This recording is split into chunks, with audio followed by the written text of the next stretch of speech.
তো hey guys, welcome to my blog. এখানে আজকে আছি আমাদের ছাদ বাগানে। তো চলো তোমাদের এই ছাদ বাগানটা আবার ঘুরিয়ে দেখাই। এটা হলো ধুন্দুলের গাছ।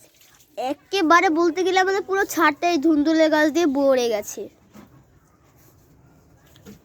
এই যে এখানে একটা ছোট্ট ধুন্দুল হয়েছে, এখানেও ফুল ফুটেছে।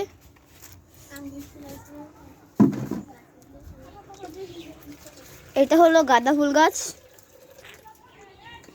এটা হলো মিষ্টি জবা, আর এটা হলো একটু গোলাপের মধ্যে যে জবাটা হয় ওটা। এটা হলো আমাদের মরিচ গাছ। অনেক, এই মরিচটা এত ঝাল। এটা হলো লাল জবার গাছ। এটা হলো যে এই 5 পাপড়ির যে জবাটা মিষ্টি কালারের মধ্যে ওইটা। আর তোমরা তো নিশ্চয়ই এই ফুলটা চিনো, এটা হলো বেলি ফুল। আর এটা হলো কাঁঠাল চাপা।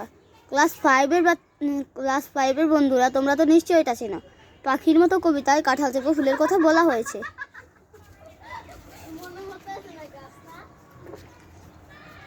আর এটা হলো একেবারে খয়ারির মধ্যে একটা যে জবা হয় 10 পাপড়ির, ওইটা কালকে ফুটে যাবে।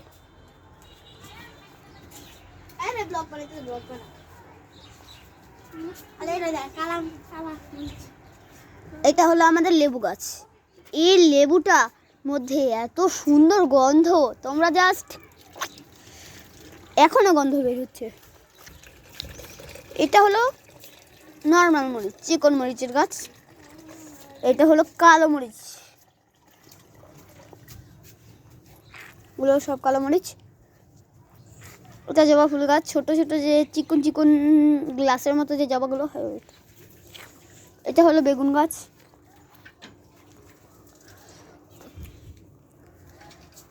আর এইটা হলো কাজলি লেবু গাছ। আর এটা হলো তুলসী গাছ। হিন্দুরা তো এটা চেনই। আমার বাবা এখন ছাদ বাগানে কাজ করছে, গাছে জল দিচ্ছে।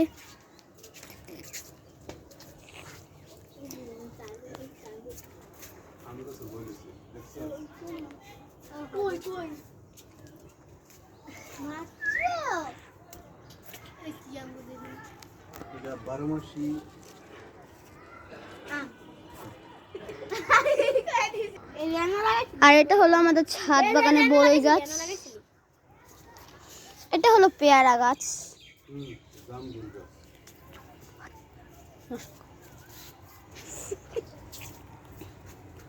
আমাদের ছাদ বাগানে বেশিরভাগই জবা গাছ, জবা ফুল গাছ, সব ধরনের জবা ফুল গাছ আছে। আজকে কতগুলো জবা গাছ তুলে ফেলে দিয়েছে আমার বাবা। এই যে আমাদের ছাদে সাদা বেগুনের গাছও আছে।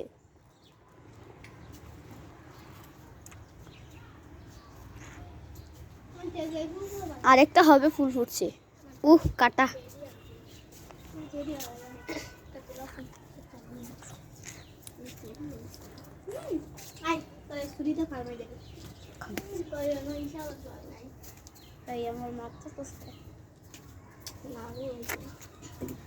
এটা হলো গোলাপ গাছ। আজকে অনেকগুলো গোলাপ হয়েছিল, আমার বোন তুলে ফেলেছে।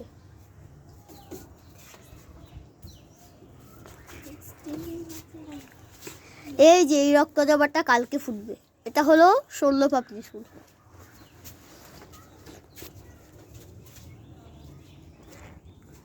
আমাদের কোনায় কোনায় ফুল আছে। এটা হলো হলুদ ফুল গাছ, এটাও কালকে ফুটবে।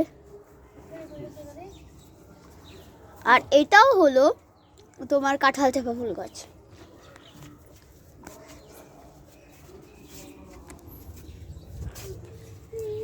তোমরা যদি সব ধরনের ফুলকে ভালোবেসে থাকো তাহলে বলে দাও এইটা কি ফুল গাছ।